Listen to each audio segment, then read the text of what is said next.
Good morning guys, कैसे हैं। उम्मीद है कि अच्छे होंगे, स्वस्थ होंगे, मस्त होंगे। तो अपने अपने कामों में व्यस्त होंगे। सुबह सुबह की राधे राधे। तो मेरी जो भी मेरी बहनें हैं उनको ढेर सारी शुभकामनाएं। तो चलिए आज का ब्लॉग में आप सबको बहुत कुछ बताने वाली हूँ क्या। तो बने रहिए और मेरे वीडियो को थोड़ा सा लाइक सब्सक्राइब कमेंट ज़रूर करिएगा। जो भी मेरे प्यारे बहनें हैं उनको ढेर सारी शुभकामनाएं और आप सब कमेंट ज़रूर कीजिएगा। और मुझे सपोर्ट का ज़रूरत है। जो भी मेरे बहनें हैं बिगनर हैं उनसे, या सब मेरी बहनें जो भी मेरे ब्लॉग देखती हैं। तो आज मैं बहुत ही प्यारा ब्लाउज का कटिंग करने वाली हूँ और बहुत ही सुंदर साड़ी है। तो आज मैं सुबह सुबह के सारी काम करके, और क्या होता है कि काम नहीं दिखा पाती हूँ, उतना ब्लॉगिंग नहीं हो पाता है हमसे।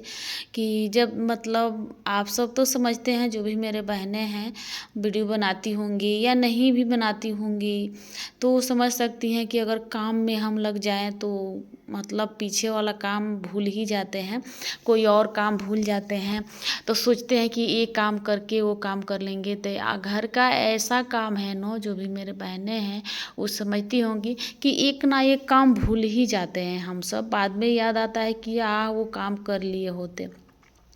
तो क्या हुआ, ऐसा ही होता है जब मैं खाना बनाती हूँ या कुछ भी काम करती हूँ ना, तो ऐसा होता है कि मेरा याद ही नहीं आता है कि मैं ब्लॉगिंग कर लूँ। बात ये होता है कि कोई करने वाला नहीं है। और जहाँ भी करती हूँ एक ड्राई फ्रूट से करती हूँ, छोटा सा रखी हूँ। तो वो लेकर घूमना ऐसे लगता है कि हर जगह रख कर हर जगह करें। तो इसीलिए कोई भी काम का ब्लॉगिंग नहीं कर पाती हूँ। जिस दिन टाइम थोड़ा सा मिल जाता है उस दिन कर लेती हूँ। और जल्दी जल्दी रहता है। सुबह में बच्चों को तैयार कराना, लंच बनाना, तो कैमरा लगाने में थोड़ा दिक्कत हो जाता है। तो इसीलिए ब्लॉगिंग नहीं कर पाती हूँ। तो देखिए अभी तो अब 11:30 हो चुका है, तब मैं कटिंग कर रही हूँ। क्योंकि सारे काम करके और तब करना पड़ता है। तो झाड़ू लगाकर, पोछा लगाकर, दूसरा बात कि बर्तन धोना पड़ता है, फिर कपड़ा धोना पड़ता है। कपड़ा तो कुछ सुबह में ही धो लेते हैं, लेकिन फिर जो भी रहता है, फिर नहाए होते हैं लोग, तो वो सब रहता है। तो अभी धोकर बैठी हूँ। तो फिर उठूँगी तो फिर अभी मुझे दोपहर का लंच बनाना है। तो इसीलिए कटिंग कर रही हूँ। सोच रही हूँ कि कटिंग कर लूँ। कितना दिन से ला कर रखी थी कपड़ा। क्या मैं, ऐसे होता है कि जो भी मेरे बहनें सिलती होंगी वो समझती होंगी कि होता है कि ज़रूरी वाला कपड़ा जो रहता है वो हो जाता है। जो भी कस्टमर थोड़ा कम कपड़ा के लिए परेशान करते हैं, सोचते हैं कि नहीं छोड़िए 2-4 दिन में दे दीजिएगा। तो हम लोग को लगता है कि अर्जेंटली नहीं है। जो अर्जेंट कपड़ा आ जाता है उसको तैयार करके दे देते हैं। जो नहीं आता है उसके लिए थोड़ा सोचते हैं कि छोड़िए इसका अर्जेंट है तो दे दें, इनका 2-4 दिन बाद काम लगेगा तो दिला जाएगा। ऐसा ही करके जो भी ज़रूरी वाला नहीं रहता है वो कपड़ा परे रह जाता है। तो ऐसे ही एक कपड़ा के साथ हुआ था। सब पीछे का कपड़ा जो भी आया था पहले का, बाद में वो दिला गया था। इनका थोड़ा अभी ज़रूरी नहीं है, इनको बाद में ज़रूरी है। तो इनका जो साड़ी था वो मैं रख ली थी। इसमें काम था कि मुझे ही लाकर सब लगाना था, फॉल्स अस्तर सब। तो इसीलिए ये साड़ी रह गया था। और इसमें लैस भी लाना था क्योंकि बाजू डिजाइनर बनाना था। तो मेरे पास अभी घर पे नहीं रहता है, तो मैं जाती हूँ तो मार्केट से ख़रीद कर लाकर लगाती हूँ। तो देखिए इसलिए साड़ी कट पहले से ब्लाउज नहीं निकाली थी साड़ी में के, कि जो बेसिक कपड़ा मुझे थोड़ा सा निकालना था। अगर मैं अंदाज से निकाल लेती तो डिजाइन का कपड़ा नहीं बच पाता, तो मुझे और कपड़ा निकालती तो जोड़ पड़ जाता, तो अच्छा नहीं लगता। इसीलिए सोची कि पहले इसमें से निकाल लूँ, उसके हिसाब से निकाल लूँगी थोड़ा थोड़ा करके, तब साड़ी का बराबर कर दूँगी। जितना काम होगा उतना निकाल लूँगी। इसीलिए साड़ी ऐसे ही बैठा कर इसमें से निकाल दी हूँ। तो इसीलिए मैं अलग से ब्लाउज का कपड़ा नहीं कटिंग करके निकाली थी, साड़ी में से ही साथ में कटिंग कर दी हूँ। क्योंकि डिजाइन का भी कपड़ा थोड़ा बेसी लगता है। तो बोली थी कस्टमर कि मुझे ये साड़ी ले जाइए, इसमें से जितना काम होगा अपने ब्लाउज के लिए निकाल लीजिएगा और डिजाइन भी थोड़ा डाल दीजिएगा। तो देखिए क्या होता है कि कपड़ा बचने के चलते कि मतलब उनका साड़ी ख़राब ना हो जाए और मेरा काम भी हो जाए, इसीलिए इसके साथ ही निकाल रहे हैं कि जो भी कपड़ा बच जाएगा साड़ी में से उसमें से डिजाइन का कपड़ा निकाल दूँगी। तो सब सोच समझ कर करना पड़ता है, क्योंकि किसी का महंगा कपड़ा है और ख़राब हो जाए तो सिलने वालों को भी दुख होता है और सिलवाले जो सिलवाते हैं कस्टमर का भी दुख होता है।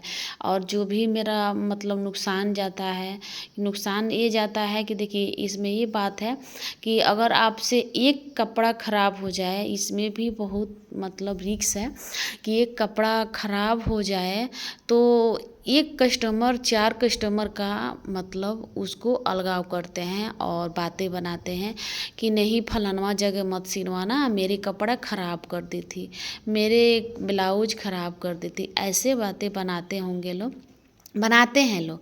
और आप सबके मतलब जो भी मेरे बहनें सिलती हैं उनको साथ तो होता होगा ज़रूर कि देखिए अगर कोई भी एक कस्टमर का कपड़ा थोड़ा सा भी इधर उधर हो गया ना, तो वो 4 आदमी के बोलेगी कि फलानवा के पास कपड़ा ख़राब कर दी है, फलानवा के पास कपड़ा ख़राब हो गया है।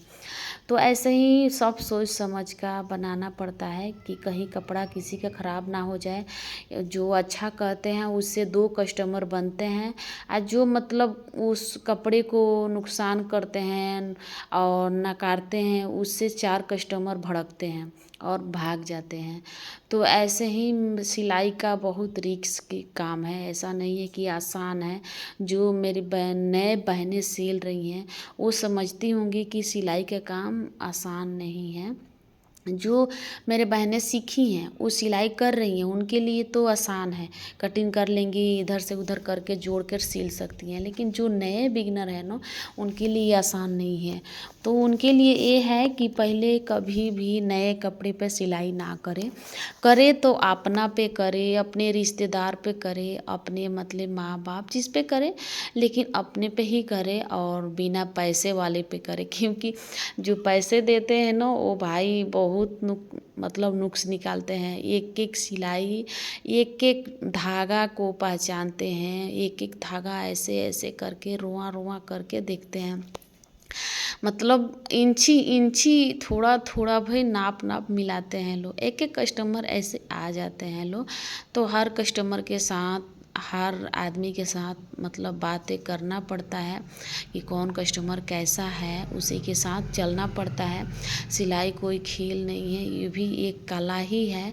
और कला, ये जो कला है इसे बहुत आसानी से मतलब नहीं मिलता है, इसलिए इसमें मेहनत है। फिर भी मेहनत है लेकिन सुकून है, बहुत अच्छा लगता है। और मुझे तो बहुत अच्छा लगता है सिलाई करना। मैं सोचती हूँ कि सब काम छोड़ के मैं मशीन पर बैठ जाऊँ, कटिंग करूँ, सिलाई करूँ, मुझे अच्छा लगता है। और मैं ये काम करती हूँ, बहुत दिन से करती हूँ। आप सबसे बता दूँ कि मैं ये सिलाई करती हूँ 2009 से।